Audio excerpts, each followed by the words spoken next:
Have you brushed your teeth and combed your hair? Are you in your pajamas ready for bed? Are the curtains drawn and blankets tucked tight? Are you ready to sleep and say goodnight? But before you go into your dream ride, here's a story for you tonight. As you can see, I have a special friend tonight. Her name is Kyra. Hello everybody. Kyra is here to listen to the story that I'm going to tell you tonight. Tonight, I've got a very special story of Lord Ganesha. That's right, our very own Ganpati Bappa. Now, this story is about his birth and how he got his elephant head. Are you ready for the story? Yes! Alright, so here we go. Ganesha. This book is written by Bhakti Mathur. The drum beats grew louder. People danced in a frenzy. The chanting grew intense as they got closer to the sea. Surrounded by hundreds of people were huge idols, 10-20 feet tall, of the elephant god Ganesha, towering above them all. Chants of Ganpati Bappa Moria! could be heard everywhere, which means, oh God Ganesha, hasten back to us again next year.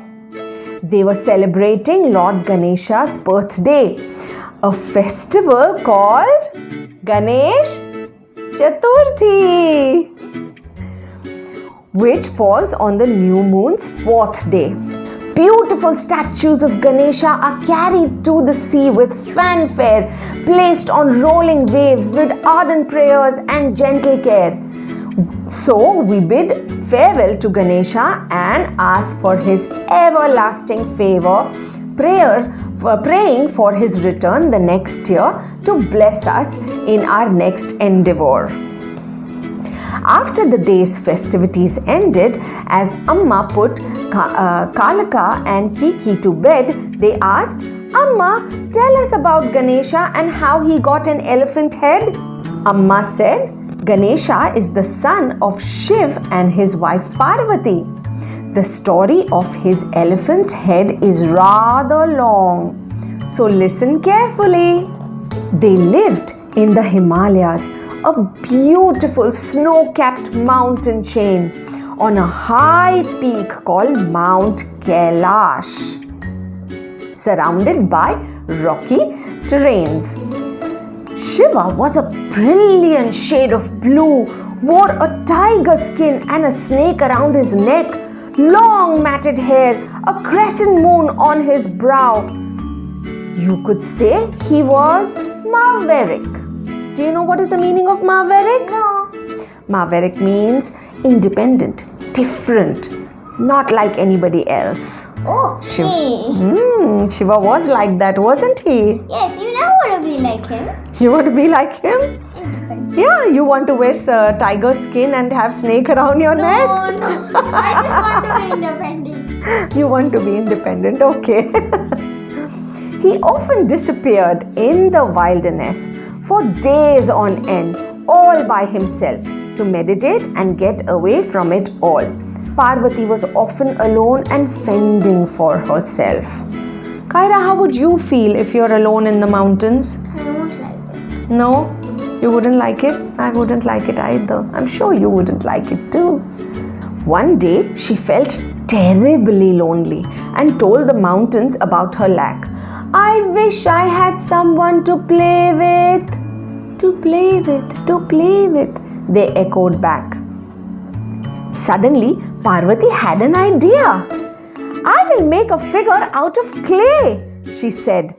She took sandalwood paste and molded it with arms, legs, belly and a head. The figure looked quite lifelike. Oh, how I wish you were my very child. Perhaps I will make you come alive. Parvati exclaimed and smiled.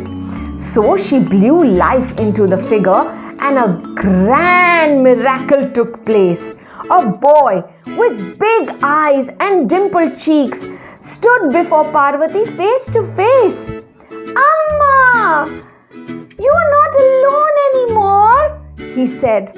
My son, Parvati cried with tears of joy. She could not believe her wonderful luck. She finally had her own little boy. Wow, she must have been so happy. The next morning, while Shiva was still away, Parvati was going for a bath. She told the boy to guard the entrance. Let no one in. Make sure you block their path. The little boy was proud and pleased, ready to be a guard for his mother. He had taken all care that nobody enters that place, not a friend, nor father, nor brother. And so it happened that Shiva returned to his home that very day. He found the young lad at his front door, standing there firmly and blocking his way. Stop, commanded the little boy. No one enters till my mother says so. Shiva laughed. Do you know who I am? Child, this is my home. Let me go. I don't care who you are. I am carrying out my mother's wish. Go away.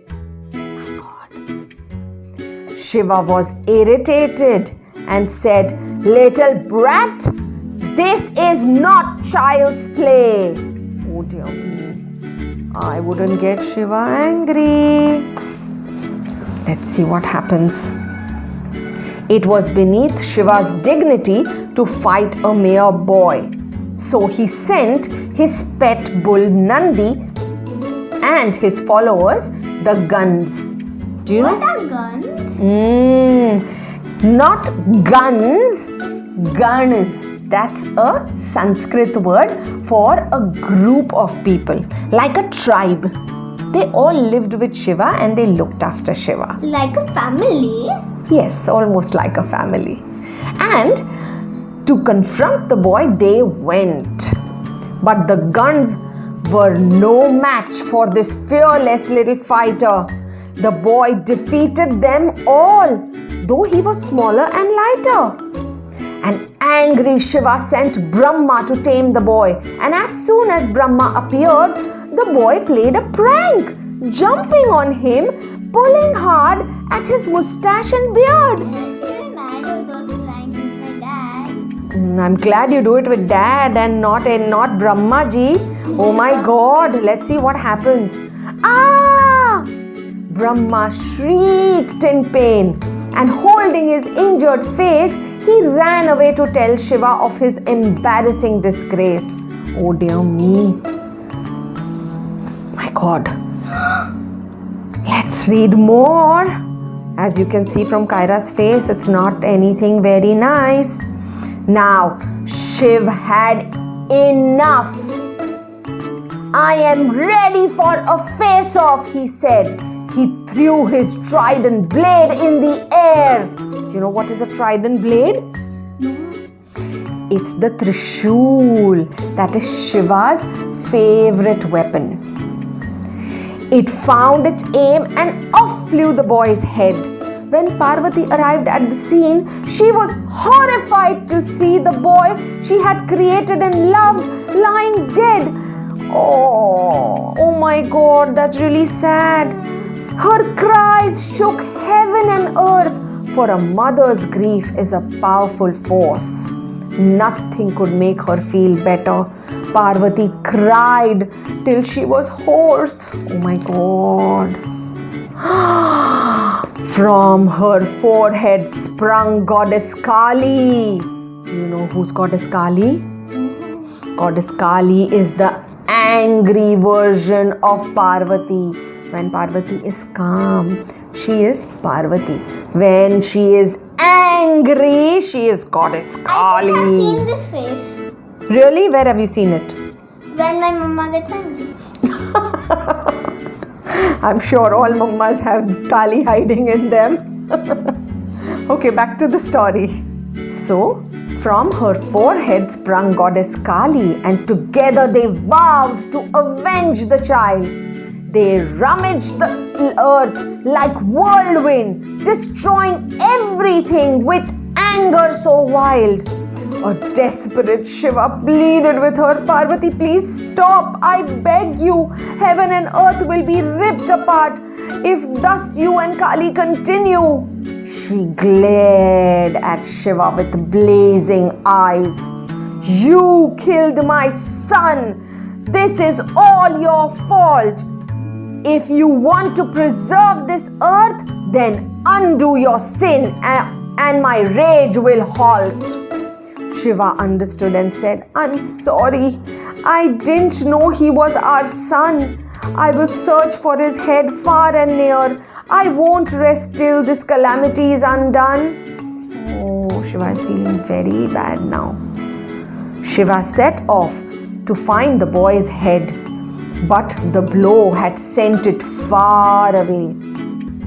He searched and searched with no success and finally sat down in dismay. A nearby elephant saw Shiva. He asked, Why do you look so sad? Shiva said, I beheaded an innocent child. In anger, I did something very bad. The elephant said, I am old and my life will soon finish. Please take my head for the child so you can end your anguish. Shiva had tears in his eyes. He said, Oh wise one, I thank you. Without you, I would not have known what I would possibly do. With the elephant's head in his arms, Shiva ran home with no time to spare. He put the head on the child's body and Parvati gently stroked his hair. Slowly, the boy opened his eyes. Parvati hugged him, saying, My little one. Shiva said, Forgive me for my foolishness. I love you, for you are also my son. Since you were so brave a god, Shiva said, now I shall proclaim you will be the leader of my guns, and Ganesha shall be your name. That is how Ganpati Bappa got his name, Ganesha. I always wanted to know that why Ganesha had a big head. Now you know. May you be as wise as you are strong, said Parvati. And before starting anything new, may all people who pray to Ganesha be happy and successful in whatever they do. So, Kalka, now you know Ganesha's head came from Shiva's mistaking, and why it is that he is evoked before starting a new undertaking. Naughty Ganesha is a loving son and a friend, kind, wise. He's a good listener too. He also keeps a clever mouse as a pet and loves to eat a laddu or two. Like me. Yes, that's right, like you. Don't you all like to eat a laddu as well? I'm sure you won't stop at one, just like Ganesha. With that, good night. Sleep tight. Don't get into any pillow fights.